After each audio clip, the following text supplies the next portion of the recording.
Susan Makula avumye Antisu ababbi ku Northern Bypass bakwatiddwa gwe baabise yeekubidde omulanga so nga ate wuno omusajja eyeetugidde ku buko. Kale ago n'agasingawo g'oba olindirira mu bujjuvu. Guys, olaba vidiyo eno mwenna bayita ku bypass, mwegendereze bypass. Olaba ekyo ekiri awo, olaba wano ejjinja we lyakubye bakuba peva neeyitamu neekukuba n'okola aksidenti ne bakuba.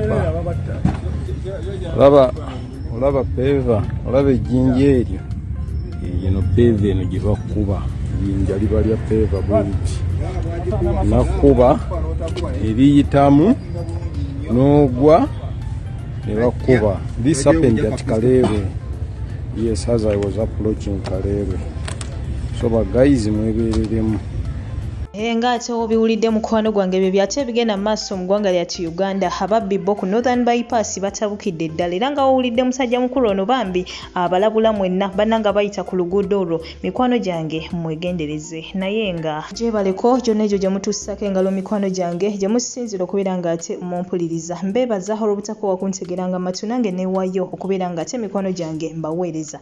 Mbasasirako mmwe abayita mu bizibu eby'enjawulo, basanyukirako mmwe mwenna abatuuse ku buwanguzi. Mwabafiiriddwa abantu bamwe bambi saba emyoyo gy'abagenzi Katonda gy'omuze emirembe agiramuze ekisabwa kyagumya emitima abako ab'enganda sakate n'ab'emikwano mwabakuziza amazaalibwa olunaku olwaleero. Mikwano gyange mbagaliza amazaalibwa amalungi ag'essanyu, mbagaliza buwangazi, mbagaliza buwanguzi mu buli kimu kyonna mikwano gyange kye mutuusako engalo. Amanya enzo Omumbejja Aisha Nasolo gwampuliriza omulundi gwe ogusooka nyongera okujjukiza mukwano gwange nti wano ofunawo amawulire agagenda mu maaso mu ggwanga lyatu Uganda kwa celebrities baffe bonna aba wano sakate n'abo abali wabweru w'eggwanga. Munaku ezimu tubeera nga twewulirira ku bintu ebyenjawulo. Kale bambi ngenda kusaba kintu kimu, subscribinga teekako akadde mukwano gwange tojja kwejjusa era nga butereevu obutakumalira budde.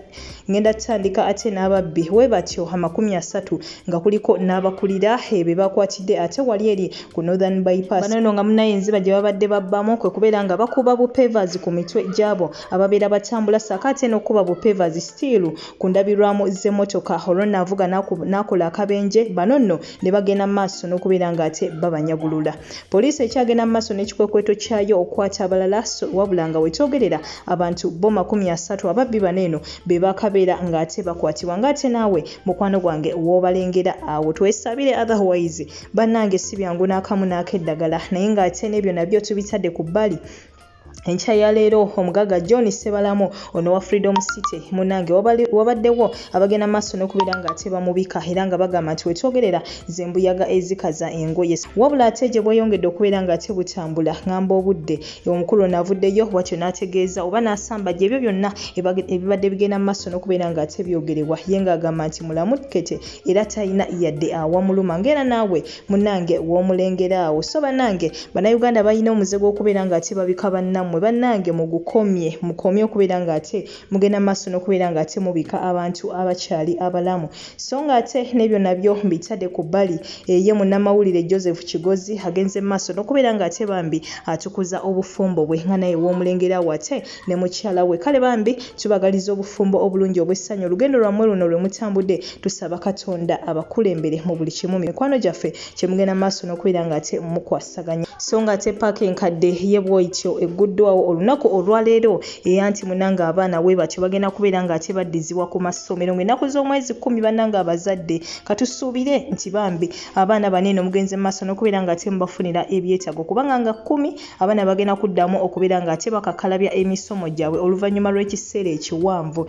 So nga ate n'ebyo nayo mikono gyange tuvuddeyo waliwo ate ekizimbe kibadde kigenda mu maaso n'okubeera nga ate kizimbibwa mu kifo ekisanyukirwamu ekya Doris Club mu kibuga e Masaka. Kino munange kigudde era abamu we batyo balumiziddwa anti munange kibabutikidde era ekimotoka kye kiyambyeko okubeera nga ate kibasikayo. Bwetyo poliisi yatuuseyo ate mu kifo ekyo ekibadde kizimbibwamu ekizimbe kino era bwetyo negenda mu maaso n'okubeera nga ate enoonyereza ku ki ate ekiviiriddeko ekizimbe kinene okubeera nga ate munange kikola kigwa. So nga ate musajja mukulu Okello David ye bw'atyo gyetugidde ku buko gye bazaala mukyala we Scovia Atinga Bugiri, era bw'etyo poliisi nayo yatuuseyo ekyagenda mu maaso n'okubeera nga ate enoonyereza kiki ekivuddeko omusajja mukulu ono Okello David okugenda mu maaso n'okubeera nga ate yeetugira gye bazaalira omukyala.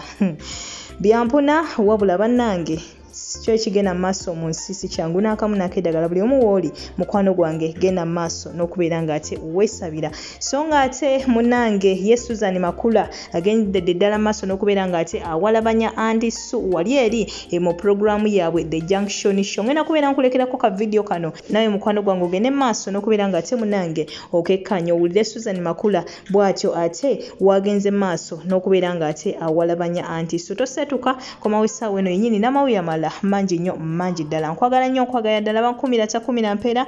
Goodbye for now. Naye ng'ate mukwano gwange toseetuka.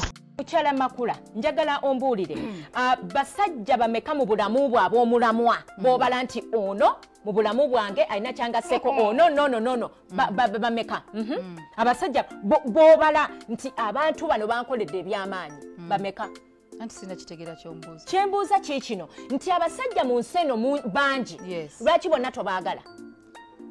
Kyakubiri olina abasajja olina kitaawo mukama mumuze mirembe, olina ba brothers bo bangi bawera, olina bakozi banna abalenzi ba SS babano ate nobeera ne bakama abo okay? Naye mu bonna olondamu taproot. Madam olina bana basiru wofaananya abali mu kibuga abateeka wakati we bati ne bagamba kubbaawo ne kitaawo ani gw'osinga okwagala yo stupid.